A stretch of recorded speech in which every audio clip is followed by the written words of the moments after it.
Kumusta mga brad?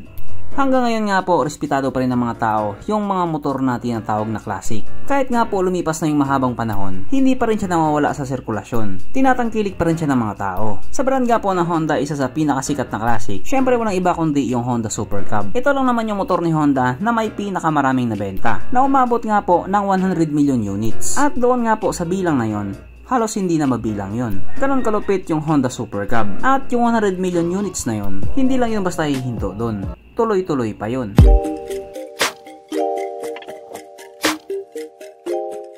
Pero syempre bago tayo magpatuloy, kung bago ka pa lamang napadpad dito sa aking walang kwentang channel, huwag ka na mag-subscribe. So yun na nga, Honda Super Cub nga po ang isa sa mga motorsiklong may pinakamaraming nabenta ni Honda. Bukod nga po sa napakapugi ng classic na to, napakatibay din po ng motor na ito. At higit sa lahat, matipid po siya sa gasolina. Noong nag-umpisa nga po ang produksyon sa motor na ito noong 1958, talagang tinangkilik ito ng mga tao or yung mga sinaunang tao. I mean yung mga naunang tao. At mapahanggang ngayon nga po, tuloy-tuloy pa rin si Honda sa paggawa ng ganito. Mula 50cc hanggang 125cc, hindi ka magsisisi kung sakali isa ka man sa makabili. Katulad na sinabi ko kanina, matibay na, matipid pa. At ngayon nga pong nasa last quarter na tayo ng 2023, naglabas na naman ng updated model si Honda. Noong una may pa-suspense pa sila. May ilalabas to sila na bago. Samantalang alam naman na ng tao na Honda Super Cub ito. Kasi dati pa naman talaga, sikat na siya. Kaya walang iniwan dun sa yung nag-gender reveal ka tapos 40 years old ka na, agoy, may buhok na. So bali ito nga po yung updated model na nilabas nila. Kung titignan mo nga yung itsura niya, para ka na lang din bumalik sa nakaraan. Kasi dati pa man, ganyan na ganyan talaga yung itsura niya. At mapahanggang ngayon, ganyan pa rin. Talagang hindi siya nagbago. Sana all hindi nagbabago. Kaya dahil dyan pag-usapan na lamang natin kung ano nga ba meron sa motor na ito at kung gaano nga ba talaga siya kaganda. So ito nga po ang Honda Super Cub 110 or Honda Super Cub C110 na mayroong 109.5 cubic centimeter engine displacement, 4-stroke single cylinder, single overhead cam with 2 valves. Naka-program fuel injected, kaso lang ito po ay naka-air cooled pa din. Panis yan sa Honda Click 125. Ang kanyang compression ratio 10.0:1. Pagdating naman po sa kanyang power, ito pa mayroong 8 horsepower at 7,500 RPM, 8.8 Nm of torque at 5,500 RPM. Na ayon nga po sa mga tao na gamit sa motor na ito daw po ay kaya tumakbo sa bilis ng 80 km/h. Doon yun sa Thailand. Pero kung sakaling ilabasan sa Pilipinas, panigurado aabot ng 120 kph yan. Aba syempre, ibang usapan na kapag Pinoy na nakasampa.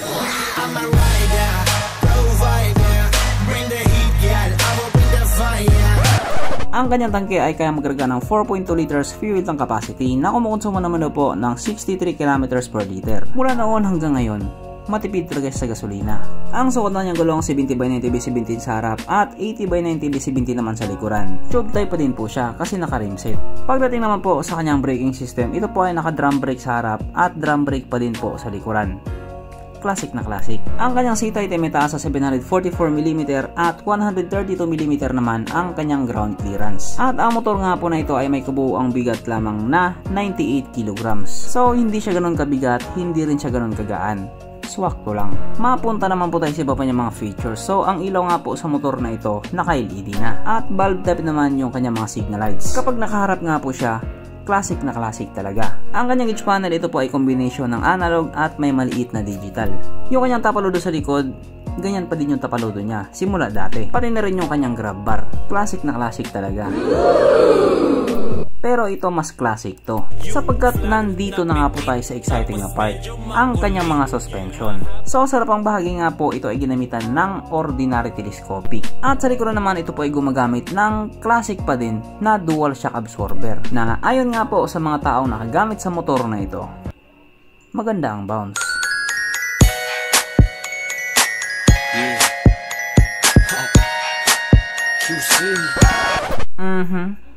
Panigurado. Wala na namang nalungkot. At dahil wala nga po nalungkot, alamin na po natin kung present nga ba sa motor na ito yung tatlong pinaka-importanting features. So, una na nga po dito ang kanyang lagay ng istalyon at kitang-kita naman mga brad. Wala siyang ganun. Wala siyang lagayan ng istalyon. Pangalawa, wala din po siyang sabitan ng pulutan. At oras na nga po para sa ating Red Horse check, ang pinaka-importanting feature sa isang motor. At ayon nga po sa aking masusing pag-aanalisa, ang motor na ito ay kayang magkarga ng 2 kahong Red Horse.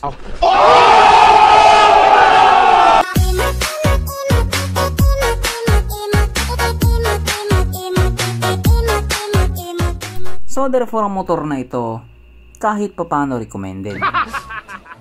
At ang presyo nga po nito sa Thailand ay nagkakalaga ng 48,400 Thai baht, na kung i-convert nga po natin into Philippine peso, ito po ay papatak ng 75,000 pesos. So para nga po sa isang legendary na classic, maganda po yung presyo niya. Ang hindi lang maganda, hindi siya dito dinala. Minsan ka na nga lang magkatipo sa motor, nasa Thailand pa. So hanggang dito na lang muna mga brad. Kung may gustong sabihin or gustong idagdag doon sa mga sinabi ko, mag-comment ka na lamang sa baba. Okay, bye.